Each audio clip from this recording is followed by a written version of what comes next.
கையில் காசு வாயில் தோசை அப்படின்னு தான் நம்ம கேள்விப்பட்டிருக்கிறோம். இது என்னடா இது புதுசாக இருக்குதே, கையில் காசு வாயில் மருந்து அப்படின்னு சொல்லிட்டு நீங்கள் நினைக்கலாம்.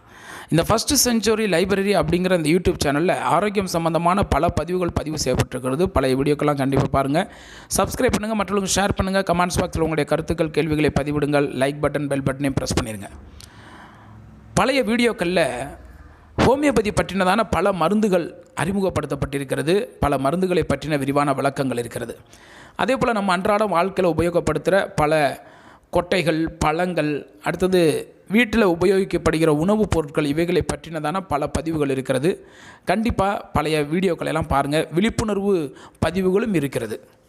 சரி, பொதுவாகவே ஒரு வைத்தியரை நீங்கள் எடுத்துக்கிட்டிங்கன்னா, அவர் ஒரு மஞ்சள் பையில் கொஞ்சம் மருந்து எடுத்து வச்சுக்கிட்டு அவர் பாட்டுக்கு சைக்கிளில் போவார். உத்திராபதி அப்படின்னு சொல்லிட்டு ஒரு வைத்தியர் எனக்கு தெரியும்.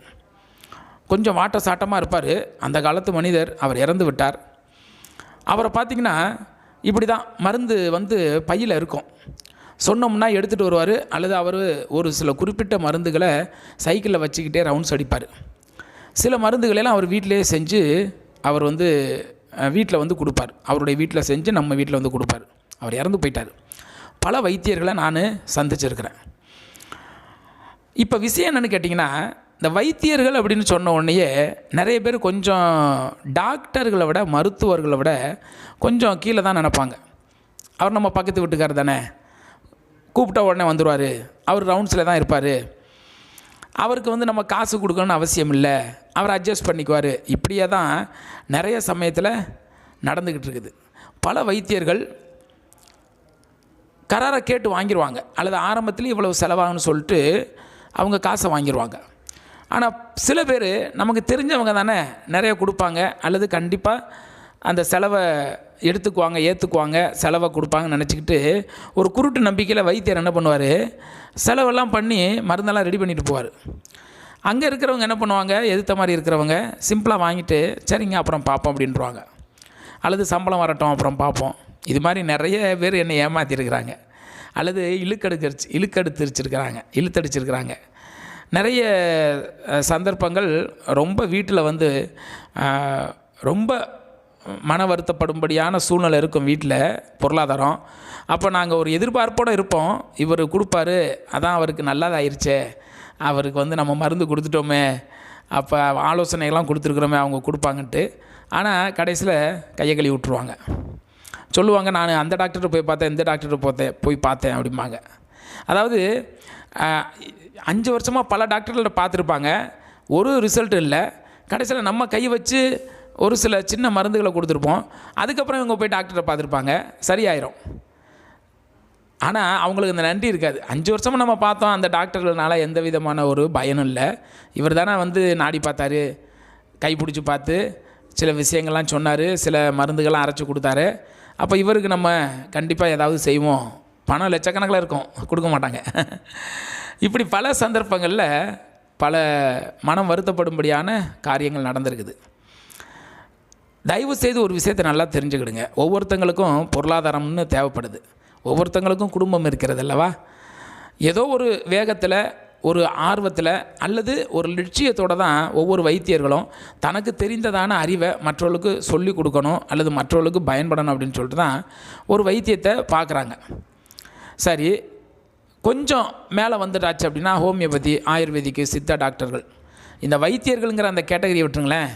அந்த இயற்கை மருத்துவம் சம்மந்தமான ஹோமியோபதி, ஆயுர்வேதிக், சித்தா அவங்கெல்லாம் ஒவ்வொரு கிளினிக்கை வச்சுட்டு உட்காந்துருக்காங்க இல்லையா. அங்கே போயிட்டு நீங்கள் கடன் சொல்ல முடியுமா, அல்லது நான் அப்புறம் தர்றேன்னு சொல்ல முடியுமா? முடியாது.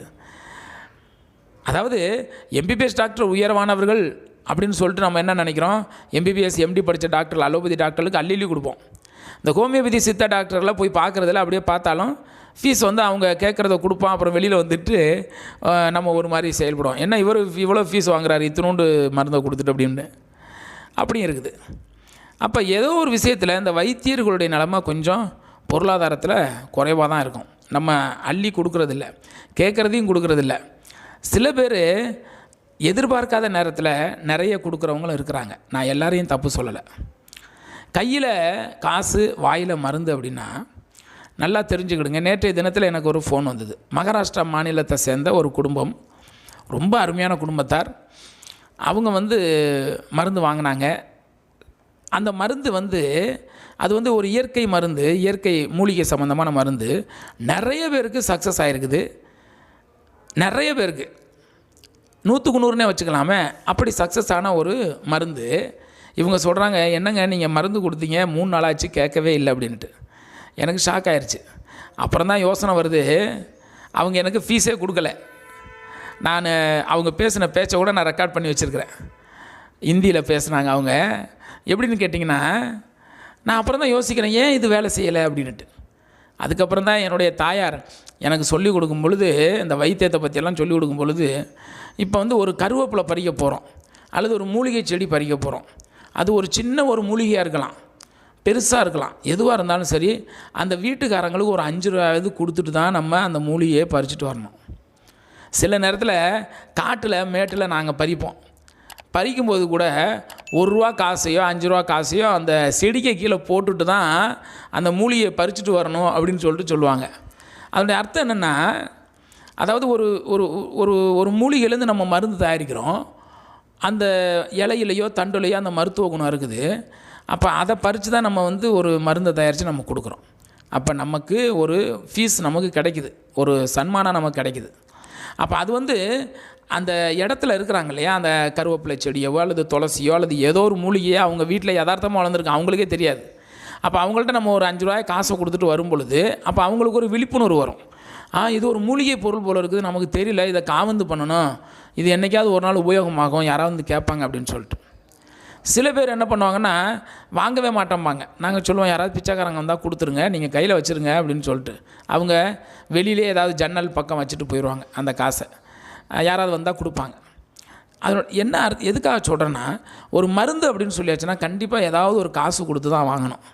காசு கொடுக்காமல் சும்மாவே நம்ம வாங்கி சாப்பிட்டோம்னா கண்டிப்பாக அந்த மருந்து வந்து வேலை செய்யாது. இதை நல்லா தெரிஞ்சுக்கணும் நம்ம. சில பேர் சொல்லுவாங்க, என் மருந்தே எனக்கு வேலை செய்யலைங்க அப்படின்ட்டு. நீங்கள் சரியான டாக்டரை போய் பார்த்து சரியானபடி உங்களுடைய பிரச்சனைகள் சொல்லி அவங்க கொடுக்குற மருந்தை வாங்கிட்டு வந்து சரியானபடி நீங்கள் அந்த மாத்திரைகளை சாப்பிட்டால், கண்டிப்பாக ஒரு டாக்டரை போய் பார்க்குறீங்க, மருந்து வாங்கினோடனே கண்டிப்பாக மெடிக்கல்காரரும் காசு வாங்கியிருப்பார், டாக்டரும் காசு வாங்கியிருப்பாங்க. ஆனால் நீங்கள் அதை ஒழுங்காக கரெக்டாக நம்பிக்கையோடு சாப்பிடணுமே. அவநம்பிக்கையோடு சாப்பிட்றது அல்லது நேரம் தவறி சாப்பிட்றது அல்லது அதை வந்து அலட்சியமான ஒரு எண்ணத்தோடையே சாப்பிட்டோம்னா கண்டிப்பாக அந்த மருந்து கேட்காது. வைத்தியர்கள் எப்போவுமே அரைச்சி தன்னுடைய கை பலத்தை அதில் காமிச்சு அதை வந்து பிடுங்கிட்டு வந்து நடந்து சைக்கிளை ஓட்டி அரைச்சி கிரைச்சி அதை வந்து ஒரு கஷாயமாக நமக்கு கொடுக்குறாங்க அப்படின்னா கண்டிப்பாக நம்ம அவங்க மனசு சந்தோஷப்படும்படியாக ஒரு 10 ரூபா 20 ரூபா 50 ரூபா அதிகமாகவே கொடுக்கலாம்.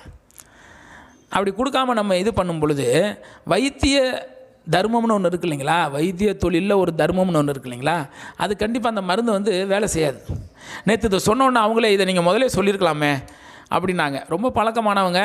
நான் அது அவங்க எப்போவுமே வந்து அப்புறமேட்டு கொடுக்குறவங்க. நான் அப்புறம் யோசித்தேன், நீங்கள் வந்து ஒரு பணம் ஒரு 10 ரூபாய் 20 ரூபாய் 50 ரூபாய் ஜிபேயில் எனக்கு அனுப்பிச்சிருங்க அப்படின்ட்டு. அதே மாதிரி அவங்க ஒரு 101 ரூபா அனுப்பிச்சாங்க. நேற்று நைட்டு நடந்த விஷயம். 101 ரூபா அனுப்பிச்சாங்க. காலையில் நான் ஃபோன் பண்ணி கேட்கும் பொழுது சொன்னாங்க ஆச்சரியமாட்டு, பரவாயில்லைங்க, ரொம்ப நல்லா இருந்தது, நீங்கள் சொன்னது கரெக்ட் தான், 3-4 நாளாக எந்த வேலையுமே செய்யலை அப்படின்னாங்க. அதாவது ஒருவேளை இது வந்து என்ன சொல்லுவாங்கன்னா, அதாவது ஏதோ யதார்த்தமாக நடந்த ஒரு விஷயமாக கூட நமக்கு இருக்கலாம், அல்லது உண்மையிலேயே வைத்திய தர்மம் அப்படிங்கிற ஒன்றால கூட இருக்கலாம். எப்படியோ இது வந்து நமக்கு ஒரு சின்ன செய்தியை நமக்கு சொல்லுது. ஒரு நம்முடைய உடம்புல ஒரு பிரச்சனை இருக்குது, அதற்காக நம்ம பிரயாசப்படுறோம், அது வந்து சரியாகணும்னு. அப்போ எங்கே போனாலுமே அதுக்கு காசுன்னு ஒன்று கொடுக்கணும் இல்லையா. அப்போ வைத்தியருங்கிறவர் சும்மா சைக்கிளில் வர்றாரு, அப்பப்போ நம்மளை வந்து பார்க்குறாரு, நமக்கு தெரிஞ்சவர் தான், அக்கம் பக்கத்து வீட்டுக்காரரு, அல்லது இவருக்கெல்லாம் நம்ம கொடுக்கலாமா இப்படியெல்லாம் யோசிக்க வேணாம் தயவுசெய்து.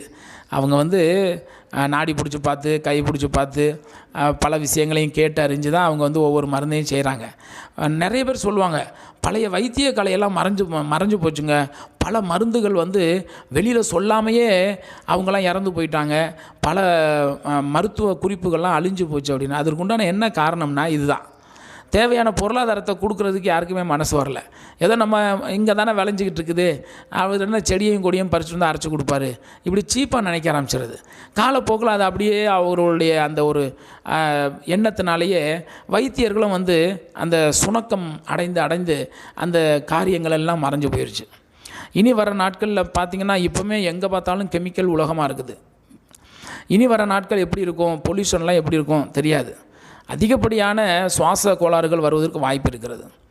அப்போ நமக்கு இது மாதிரிப்பட்ட இயற்கை மருத்துவம் ரொம்ப அவசியம்.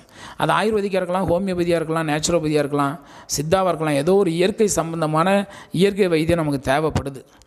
அப்போ இப்படிப்பட்டதான மருத்துவர்கள் அவர்கள் மாத்திரமல்ல, உங்களுக்கு தெரிஞ்ச வைத்தியர்கள் யாராவது இந்த வைத்தியத்தை பண்ணிக்கிட்டு இருக்கிறாங்க, இயற்கை வைத்தியத்தை பண்ணுறாங்கன்னா அவங்களுக்கு நம்ம தேவையான பொருளாதார உதவிகளை செய்யணும். அவங்க கேட்குற காசை தாராளமாக மனசு உவந்து சந்தோஷமாக கொடுக்கணும்.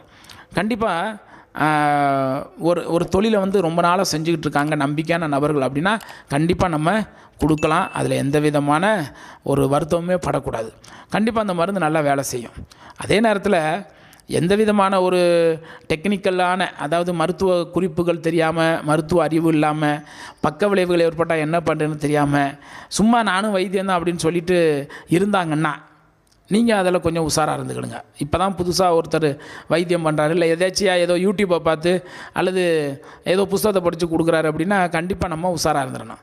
நான் சொல்கிறது கை நாடி பார்த்து, அடுத்ததாக நிறைய விஷயங்களை தெரிஞ்சு வச்சு, உங்களை வந்து முழு நேரமாட்டு கண்காணித்து பக்க விளைவுகள் வந்து அதற்கு வழி சொல்கிறது, இப்படி எல்லாவற்றிலும் தேர்ச்சி பெற்ற ஒரு வைத்தியர் அவங்கள குறித்து தான் நான் பேசுகிறேன்.